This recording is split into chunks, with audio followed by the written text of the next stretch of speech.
Hey guys, it's Trace Face. It is story time. So get yourself very comfy.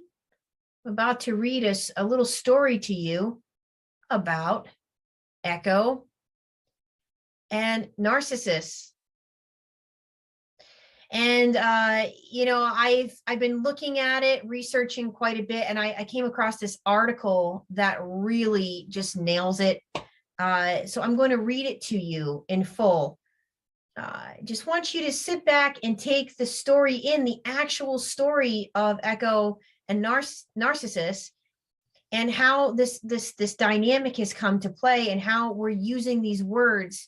And so let's revisit this. A lot of people aren't talking about where this actually comes from, where we got the word narcissist from.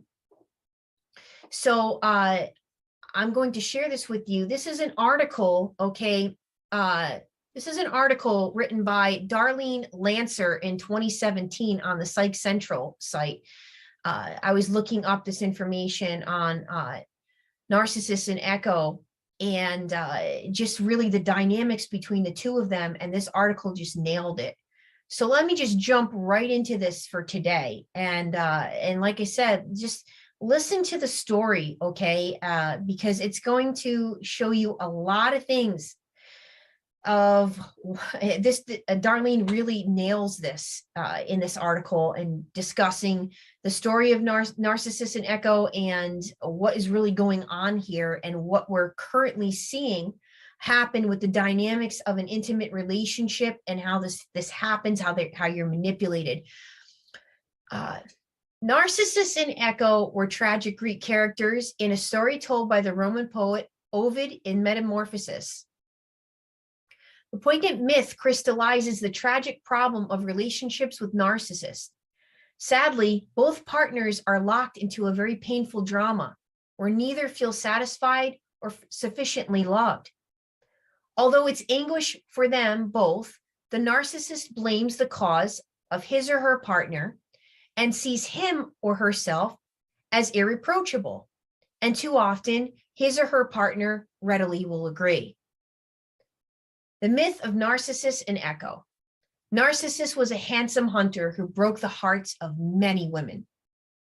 Despite their love, he remained aloof and arrogant. Pridefully, he held them in disdain.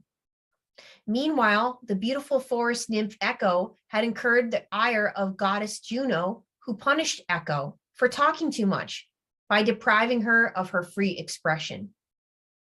From then on, she could only repeat the last words of others. One day, Echo spotted Narcissus and became infatuated.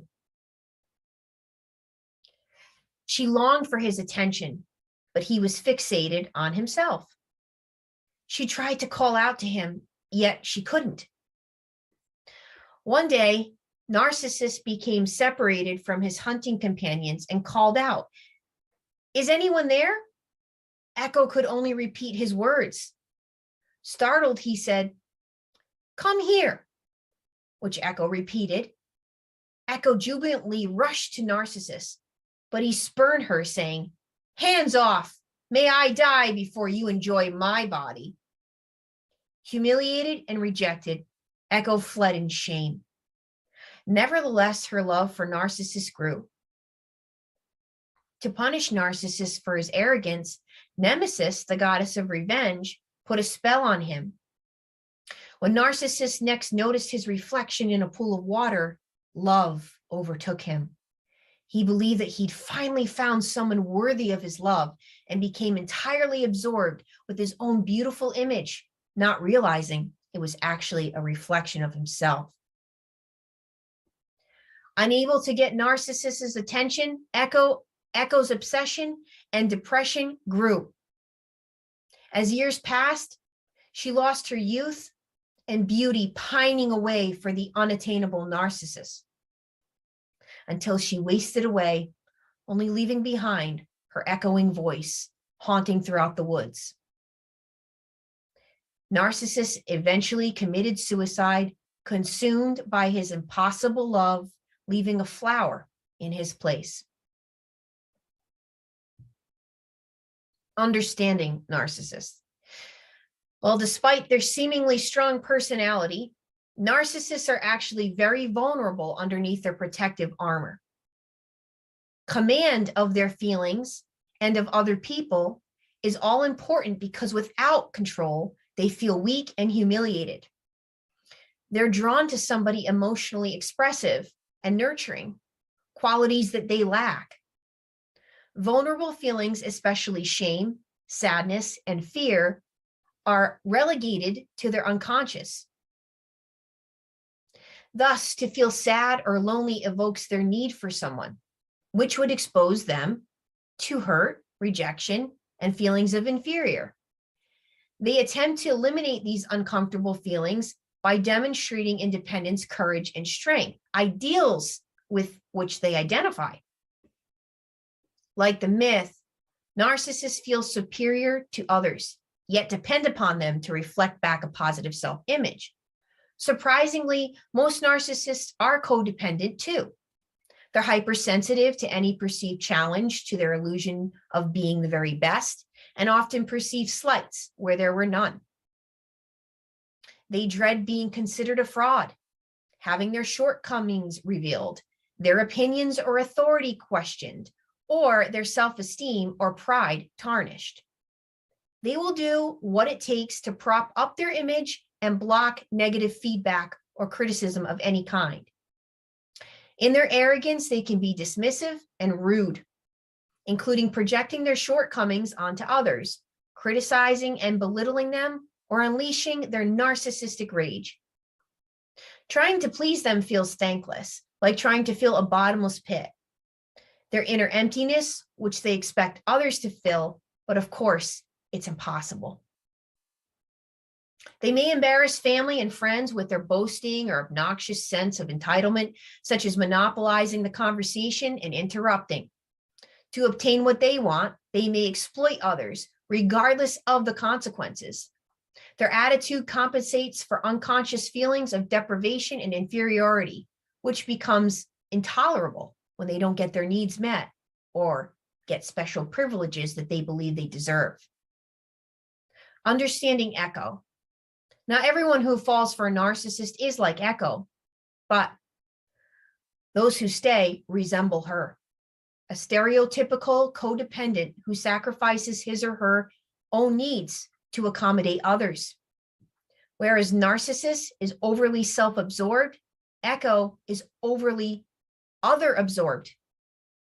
Like Echo, partners of narcissists idealize them. They like and admire their bold, take-charge attitudes. They, in contrast to a narcissist, don't advocate on their own behalf and feel needless or guilty asserting their own needs and wants. Caretaking and pleasing give these people a sense of purpose and value because they feel undeserving of receiving love. They don't expect to be loved for who they are, only for what they give or what they do. So without an independent voice, they're generally very passive, compliant, and self-effacing and believe what is said to them is actually true. They crave being wanted, accepted, supported, approved of, needed, and loved. They may not believe that they have any rights and naturally go along or put others' needs and feelings first, sometimes self-sacrificing at great lengths to please. Like Echo, this makes them very dependent upon the narcissist, even when their needs aren't being fulfilled. It also allows a narcissist to easily manipulate, abuse, and exploit them. You see, narcissists need partners that they can control, who won't challenge them and make them feel weak. Typically, their partners accept the blame and try to be more understanding. They stay to prevent their greater fear, which is abandonment and rejection, and losing hope of finding lasting love. And because periodically the charm and excitement and love gestures that first enchanted them will return occasionally from the narcissist to get them back in line. And it especially happens if a breakup is imminent. In vain attempts to win approval and stay connected, they thread on eggshells, fearful of displeasing their partner. They worry what he or she will think or do and become preoccupied with the relationship and always what the narcissist is thinking. They have to fit to the narcissist's cold world and get used to living in an emotional desert. So here we have the narcissistic relationship. It is easy to fall in love with narcissists. Don't judge yourself for succumbing because research showed that strangers' initial impressions of narcissists for the very first 7 meetings, very first 7 times of encountering the narcissist, are actually positive. They're seen as charming, agreeable, confident, open, well-adjusted, and entertaining. Their alluring performance is designed to win trust and love, implicitly promising that their attentiveness will continue.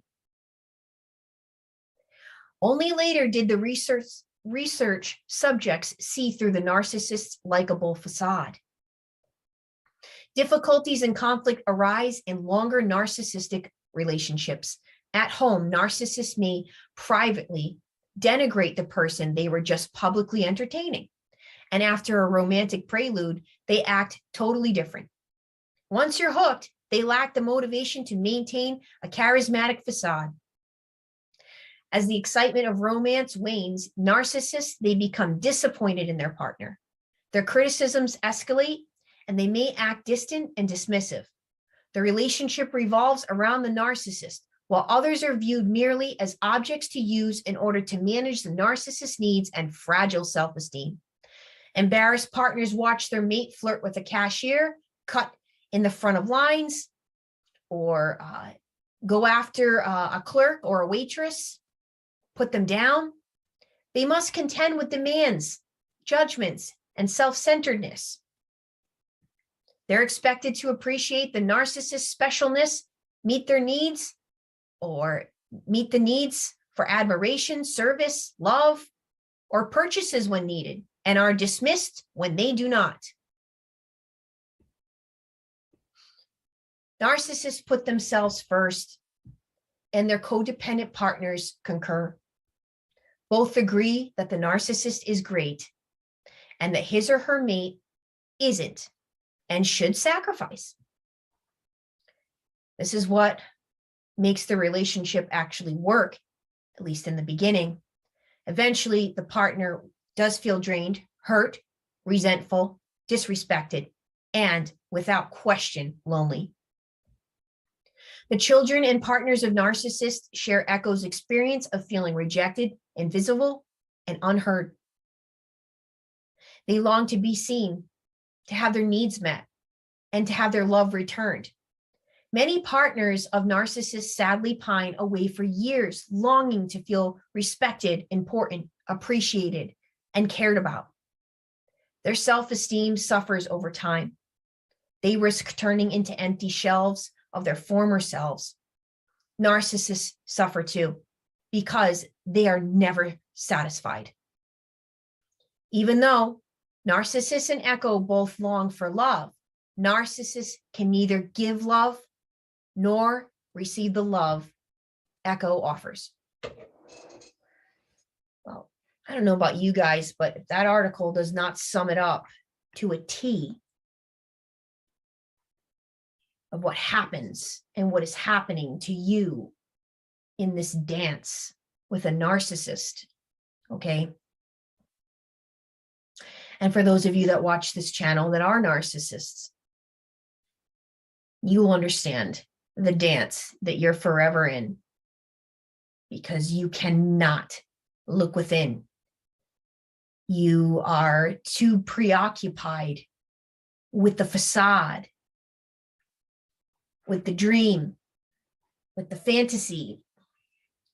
You are too preoccupied with never having to look within, never having to do that inner work, because it's much easier for you to point the finger at everybody else that comes into your life.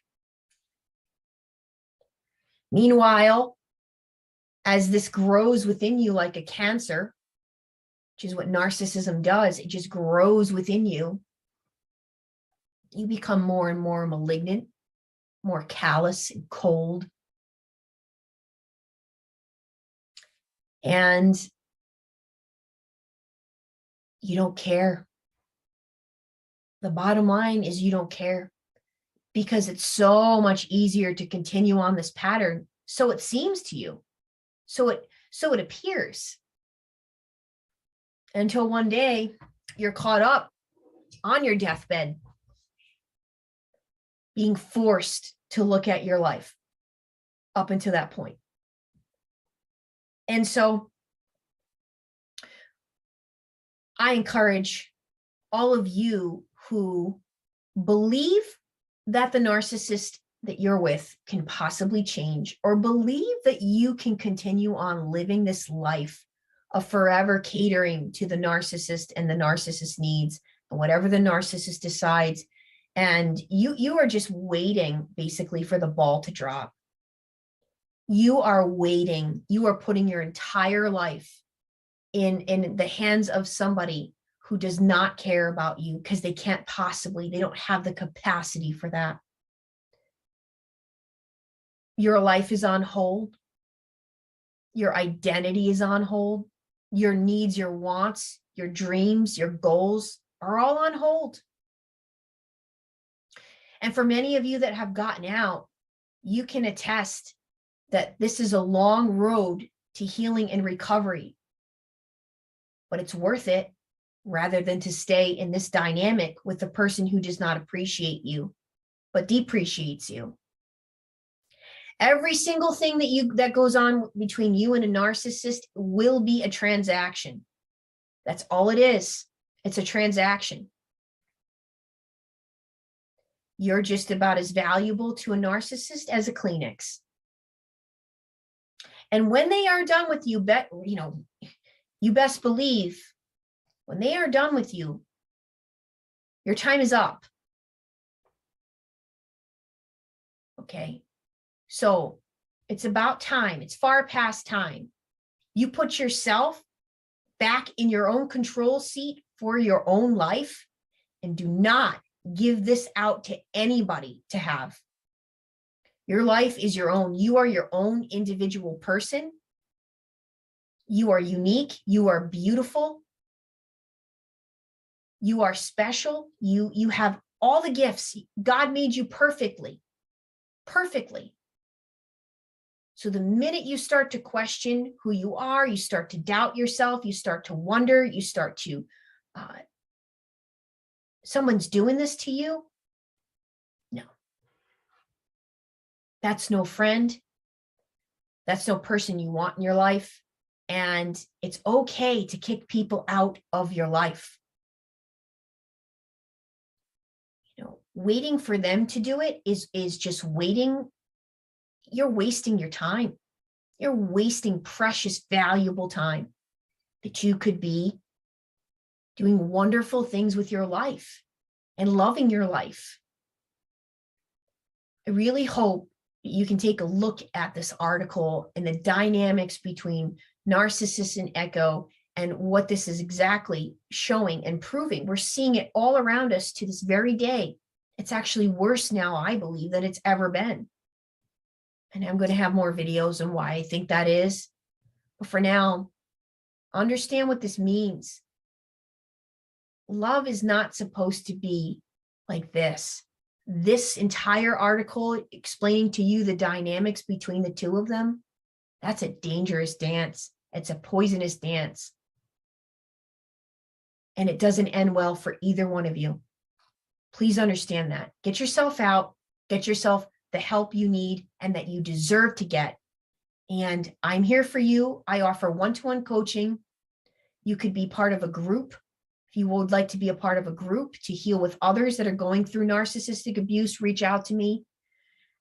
If you have a topic that you'd like for me to do a video on, please reach out to me so I can share with you my fees. They are they are the lowest that I know of other coaches out there. That way there I can work with a lot of you and help as many people as I possibly can. Well, I am Tracefaceit, and once again, it is time we all face the truth together.